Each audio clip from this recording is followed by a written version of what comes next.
Hello, I'm Tyler, this is the Imaginary Axis, and, one of the most common questions I get from you imaginary friends is, who is the strongest superhero? I haven't figured it out yet. But that's only because the genre is so obsessed with strength that over the years we've developed some really overpowered characters. And as they grow stronger, their limits just become harder and harder to define. Take Goku, for instance. A character who, over years of writing, became so strong that Akira Toriyama had to introduce literal gods to the series just to give him a good fight. Or the Incredible Hulk, who famously set the strength bar so high for Marvel that Stan Lee wrote in Thor and the Asgardian Pantheon as the only logical way of taking things up a notch. When it comes to superheroes, the introduction of overpowered characters is often a sign of literary maturity. The protagonist has overcome so much that his or her feats now have to be titanic.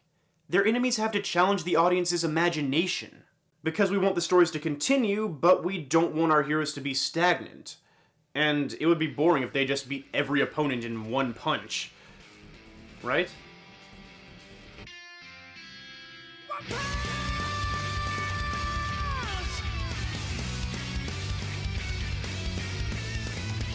Right, and that's exactly what Saitama from the popular One Punch Man franchise sets out to prove. If you're not familiar with this fairly new anime, manga, and webcomic, I highly recommend it. The series is a hilarious deconstruction of the action anime and superhero genres that aims to ask the viewer, if a hero is so strong that he can beat anyone, what's even the point of the story? If Superman's message is that overwhelming power results in the loss of humanity, then Saitama's message is that overwhelming power results in the loss of serious conflict. Which is kind of a big deal when it comes to storytelling. One Punch Man is the tale of a brand new superhero who's trained his powers to the point that he can end practically any fight in a single half-hearted punch. And his life is boring because of it. Seriously, this guy has nothing to do, and struggles to experience even the most basic of thrills. Most people would if they could survive anything. So naturally, the question on everybody's mind is, how strong is Saitama? Can he be beaten? Does he have a limit? And if so, where is it? Well, I'm not gonna lie, the answers to these questions might be a little disappointing. Because upon doing the research, they're a lot less numbery than usual. But that doesn't mean I don't have numbers. At the time of this recording, Saitama's strength is by and large undefined in every one of his appearances. That doesn't mean he's killed literally every opponent in one punch, but it's extremely unclear how much effort he's putting into his fights.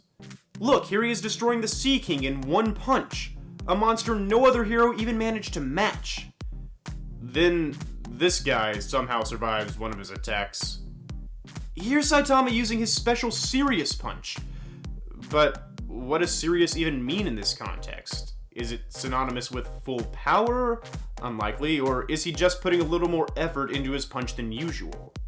Measuring Saitama's strength is like getting a call from a friend who claims he's bought some soda and wants you to guess how much he has.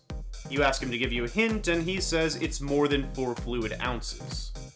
Sure, now you have some idea how much soda he bought, but ultimately he could still have anything from 4.1 fluid ounces to the entire freaking soda company.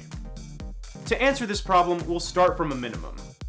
The first character we ever see survive one of Saitama's punches and keep going is this guy, Lord Boros. He's an alien conqueror who, like Saitama, couldn't find any worthy opponents in his own galaxy and traveled to Earth in hopes of a thrilling fight. He found one. He definitely found one. And upon realizing Saitama was keeping up with him fairly easily, Boros launched this attack. Collapsing Star Roaring Cannon. Saitama managed to completely cancel out the attack with a Serious Punch, so we can use it as a point of reference to determine how strong Saitama might be. And I think it's fair to treat it as a planet-busting attack. Primarily based on Boros' bragging, the official One Punch Man databook, and the fact Saitama didn't use his full strength to repel it anyway. If one of Saitama's serious punches can cancel out a planet-busting beam of energy, then it has to generate at least 2.24 times 10 to the 32nd joules. That's the equivalent of 107 trillion of our most powerful nuclear weapons exploding in your face, or more energy than the sun gives off in a full hour. That's a lot. but it's not satisfying. Like I said before, there's just no indication that this is Saitama's peak. We want to figure out how strong his strongest punch is, but this is the strongest one he's shown us. Now we've run into a problem. How do you determine the full strength of something that hasn't shown its full strength? Well, you have to go back and analyze its source of power. So according to Saitama, he unlocked his overwhelming strength by doing 100 push-ups, 100 sit-ups, 100 squats, and a 10-kilometer run every day for 3 years. He also didn't have air conditioning? Well, alright, what would happen if you did 100 push-ups, 100 sit-ups, 100 squats, and 10 kilometers of running every day for 3 years?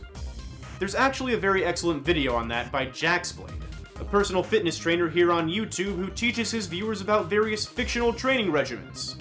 I highly recommend watching it if you get the chance, but spoiler alert, it doesn't make you strong enough to blow planets away.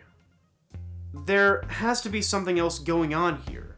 Humans just aren't supposed to be on Saitama's level, no matter how much training they do. And those are the exact same thoughts the brilliant Dr. Genus had upon meeting Saitama for the first time and learning about his method for achieving ultimate power. The One Punch Man webcomic reveals to us that after that meeting, the good doctor apparently devoted his time to determining what really made Saitama so strong. This is what he came up with. Rather than a type of artificial evolution, I witnessed a more amazing power. My research had lost. That is what I thought. He had removed his limiter. No matter how much effort they put into it, every living being has a certain limitation to their growth. A living being has a set growth limit. Grow too strong, and the burden on the wielder could make them lose control, like a monster that has lost their mind. That is why God has made each and every living being so that it cannot grow further than a certain degree, for their own survival and sanity. This growth restriction is known as a limiter. However, he had pushed himself to surpass his limitations, and succeeded in removing his limiter. Well, that explains a lot. What Dr. Genus is talking about is something called the plateau effect. There are indeed limits to everything's growth, and whether you realize it or not, you have encountered them before. You know how it takes effort to get stronger, run faster, or develop new skills? That metaphorical hill you have to climb to improve is the beginning of a force of nature known as the plateau effect. And the higher you get on the hill, the steeper it becomes. Workout routines that used to be effective give you less and less improvement over time, even if you're lifting heavier weights or running longer distances. You can switch up your diet, sleeping schedule, or entire training method to surpass certain levels of steepness, but eventually, everyone reaches a level that's so steep, it might as well be a plateau. There's no way to improve. Or, in Dr. Genus's terms, a limiter. But Saitama has apparently broken his limiter. He no longer has to put any effort into becoming stronger. He just is. He's reached a point where he's already too strong for most opponents, and if he were to release his full power... There is no full power. He doesn't have a limit. Okay, this is going too far. As I mentioned at the beginning of the video, One Punch Man is a deconstruction. Saitama is meant to satirize popular shonen protagonists and superheroes. This limitless strength he possesses is most likely an in-story representation of the up to 11 trope. A recurring theme in the action, anime, and superhero genres that starts out with a character appearing to reach his or her limit, but then suddenly gaining the power to push past said limit through determination, the power of friendship, love, belief in the ability to win, or any number of other things. Saitama's power set satirizes this by preemptively breaking his limiter, so he always randomly has excess power in reserve no matter how strong his opponent is. So does this mean Saitama has limitless strength? Probably. I mean, it's a satire, guys. He is a joke character. Look at this stuff. He's making fun of the genre and the cliches that come with it. And the most basic, literal punchline? Saitama wins without trying. Because he's overpowered. If you approach someone and say, I have this totally serious fighting character who can definitely beat Saitama in a fight, the joke's kind of going over your head. The character actually reminds me of Popeye the Sailor Man to a certain degree. While Saitama's a more direct commentary on shonen protagonists and superheroes, and Popeye's more about visual humor, their basic purposes and main punchlines are actually nearly identical. The entire story is meant to be a joke. And the lead joke is A, Saitama wins without trying, and B, Popeye wins without trying, after eating spinach. That doesn't mean both stories can't have legitimately dramatic or heartfelt moments, but at the narrative's center, it's just meant to be silly. There's no real limit to their strength because the story isn't about their limits. It's about using their lack of limits to make you laugh. Now, could this change sometime in the future? Sure, One Punch Man is still evolving, and plenty of series have changed their genres and main purposes over time. This also doesn't mean Saitama is completely undefeatable. Omnipotence by definition can beat him, and so can pretty much anyone else if he gets wrapped up in a joke as the straight man. Take Squirrel Girl, for instance, a Marvel joke character whose whole gag is defeating overpowered opponents off-screen. Her entire joke is literally designed to make characters like Saitama play the straight man and lose. The real point here is that currently Saitama is as physically strong as he needs to be to make the audience laugh. That being said, if you're still absolutely insistent upon holding him to regular laws, there is still one more technique we can use to try to define his strength. We have to call upon a logical fallacy, known as proof by example. Also known as inappropriate generalization, or more informally, the no limits fallacy, proof by example is when someone claims that one or more examples of something are proof of a more general statement. Take The Legend of Zelda, for instance. My hardcore Zelda fans out there will know that when Ganon has the Triforce of Power, he can only be defeated by the Master Sword or the Silver Arrows. It's been stated multiple times throughout the franchise, and it's true in the mechanics of the games themselves. After all, as we all know, it is written, only Link can defeat Ganon. Skip it. So let's say someone poses the following question.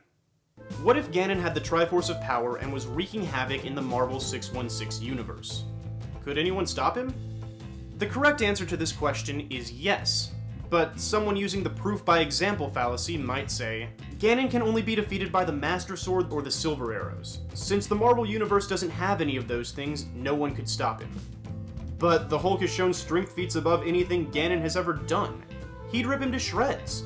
Not fatal, he doesn't have the Master Sword. Doctor Strange has magical powers beyond anything ever shown in The Legend of Zelda. He could just drop a dimension on him or scatter his soul across universes. Wouldn't work, he needs the Master Sword. With the Infinity Gauntlet, Thanos could literally rewrite reality to wipe Ganon out of existence. Not unless he can use the gauntlet to get his hands on the Master Sword first. As you can see, proof by example takes one general rule and extrapolates it out far beyond anything it's ever been successfully applied to. It's a flawed argument, and it eventually becomes absurd. So if you're not going to acknowledge Saitama as a joke character who has no limits by the author's own intentions in order to poke fun at tropes and cliches, then I suppose the next best thing you could do is extrapolate his power out slightly beyond what we've seen before. Considering how little effort Saitama puts into things, I think double probably sounds good. Can we all agree to that number? Well, ultimately, it's up to your own perception. But I guess what I'm trying to say is, I get the impression Saitama was written to have no physical limits. And he was written this way specifically to make you laugh and smile. Personally, I can't think of a better reason to go along with it. So smile sometime. There are a lot of people working really hard to make sure you do.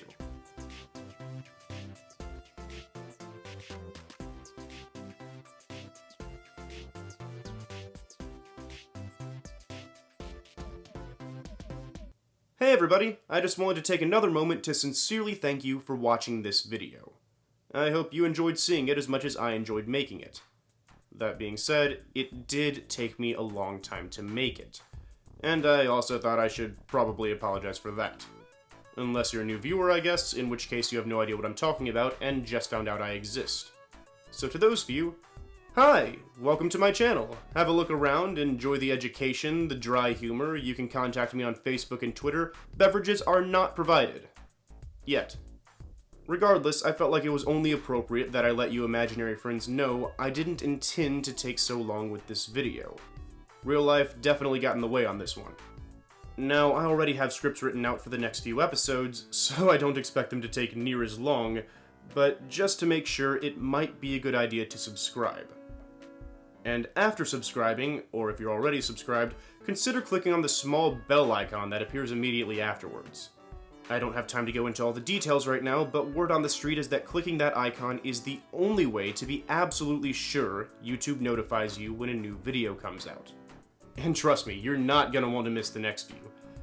I mean, ideally you don't want to miss any of them, but next time, we answer one of the oldest questions in comic book history.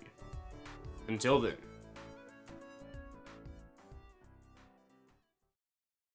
Oh, I'm Popeye the Sailor Man.